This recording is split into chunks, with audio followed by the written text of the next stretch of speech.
अस्सलाम वालेकुम। सर आजकल पाकिस्तान में एक नया ट्रेंड शुरू हो गया है फैमिली व्लॉगिंग का। उस फैमिली व्लॉगिंग में बेपनाह पैसा, अय्याशियाँ, महँगे-महँगे गिफ्ट दिखाए जाते हैं जो कि अपनी-अपनी बीवियों को दिए जाते हैं। तो उसको जो देखने वाली ऑडियंस है वो पाकिस्तान की गरीब और शरीफ अवाम है। तो सर जब वो देखते हैं उसको तो उसकी वजह से उनकी भी वो उससे इंस्पिरेशन लेते हैं। लेकिन जब उनकी शादियाँ होती हैं, उनको वो सब चीज़ें नहीं मिलती, तो बात तलाक तक जाती है। तो ये इस तरह का एक हमारी सोसाइटी में माहौल आजकल हो चुका है, तो इसके बारे में एक तो रहनुमाई फ़रमा दें और इसी से इसके साथ ही एक और सवाल ये है कि लड़के भी इससे इंस्पायर होके, इससे सीख के जैसे ही शादी होती है तो व्लॉग बनाना शुरू कर देते हैं और अपनी जो बीवियाँ हैं उसमें दिखाना शुरू कर देते हैं। तो ये सोसाइटी के हवाले से, बेहतरी के हवाले से आप इस पे रहनुमाई फ़रमाइए। घर की ज़िंदगी को फैमिली व्लॉगिंग का जो कॉन्सेप्ट है हमारे यहाँ पे, वो बहरहाल इमैच्योर कॉन्सेप्ट है। इस पे कोई दो राय नहीं हो सकती। जो लोग भी रिस्पॉन्सिबल बिहेवियर रखते हैं वो देखिए ना उसके अंदर क्या दिखा रहे हैं, आप कोई मकसद डिलीवर कर रहे हैं। यानी सफाई करते हुए दिखा देना, हम सफाई कर रहे हैं। अब इसका क्या तुक है, इसका क्या मकसद है? आपने कहा कि गिफ्ट दे रहे हैं एक दूसरे को, तो वो गिफ्ट्स इतने महंगे-महंगे, कोई छोटा गिफ्ट भी क्या दिया जाता है या वो महंगे ही दिए जाते हैं? महंगे दिए जाते हैं। तो भई गिफ्ट तो गिफ्ट होता है। वो तो एक ₹30 की आप कली लेके पैक करवा के वो भी देंगे तो वो भी दिल में उतनी जगह बनाती है, जितना कोई बड़ा गिफ्ट बनाता है। बल्कि बाज़ दफ़ा तो बड़े गिफ्ट जो रूटीन की चीज़ें हो जाती हैं, तो उसके अंदर जगह नहीं बनाते। लेकिन एक्चुअली तो वो खलूस है जो पीछे आपको गिफ्ट दे रहा है।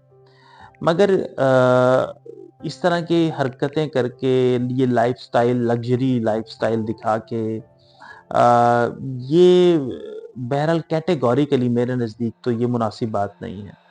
और इससे जैसा कि आपने कहा कि लोगों के ऊपर मनफ़ी असरात आ रहे हैं, स्पेशली वो बच्चियाँ, वो बच्चे, वो लड़के, वो लड़कियाँ जिनकी जो बस मीडिया के ज़रिए ही से तरबियत ले रहे हैं। तो इसका हल क्या हो? तो इसका हल मेरे नज़दीक 2 हैं। एक तो ये है कि ऐसे लोग जो सलाहियत रखते हैं, जो ड्रामा बना सकते हैं, जो वेब सीरीज़ बना सकते हैं, जो सोशल मीडिया के ऊपर कंटेंट डेवलप कर सकते हैं, वो रिस्पॉन्सिबल भी हैं, समझदार भी हैं। वो इसकी रद में से निकल के, महज़ रिएक्शनरी वीडियो से निकल के कुछ ऐसा पॉज़िटिव कंटेंट दें जिसके अंदर बताया जाए और वही मीडिया तरबियत करे। क्योंकि मीडिया जो होता है जहाँ पे कहा जाता है कि मिरर ऑफ़ द सोसाइटी है, वहाँ पे माइंड मेकअप भी करता है। तो ज़हन साज़ी कर रहा होता है। तो आजकल तो सोशल मीडिया का दौर है, इसलिए ऐसे ड्रामे, ऐसे खाके, ऐसा कंटेंट, ऐसे शॉर्ट्स, ऐसे क्लिप्स वो रिस्पॉन्सिबल लोग बनाएँ, उन्हें ड्रामेटाइज़ करें, जिसके अंदर बहुत मैच्योर कंटेंट हो, जो तरबियत करे।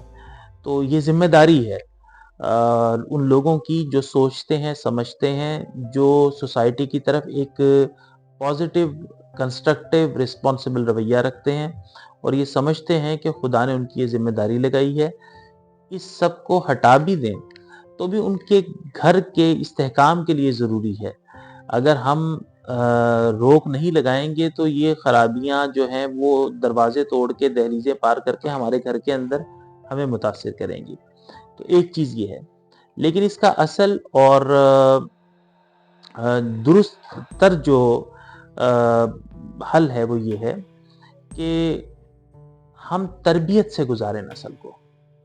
तालीमी इदारों के अंदर माँ-बाप बने हैं तो पहले माँ-बाप बनना सीखें और उससे पहले भी जब हम ज़ौज बनने जा रहे हैं, जब हम एक कपलिंग की तरफ जा रहे हैं, शादी की तरफ जा रहे हैं, तो सोच समझ के शादी करें कि हम कहाँ पे ये बंधन बाँध रहे हैं। ایک اولاد کا پہلا حق یہ ہے کہ ان کے لیے صحیح ماں اور صحیح باپ کا انتخاب کیا جائے.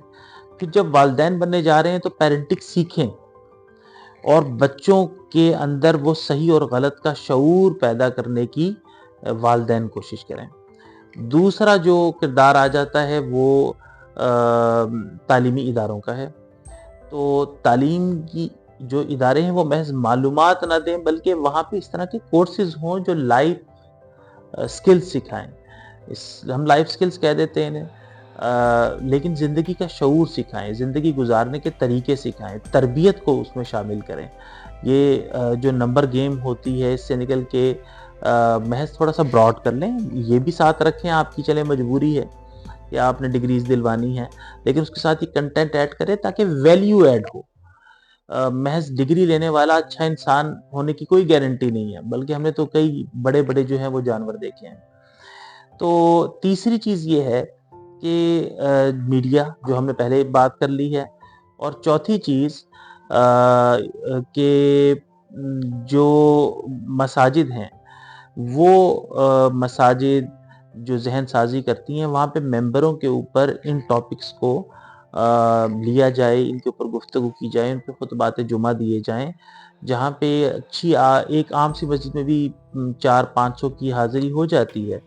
تو وہاں پر موٹیویٹ کیا جائے، وہ جو خطباء ہیں وہ ان موضوعات کو بنائیں، اپنا مرکز ان موضوعات کو بنائیں تاکہ سوسائٹی کے اندر کوئی تبدیلی آئے اور فوراً اس کا امپیکٹ آتا ہے.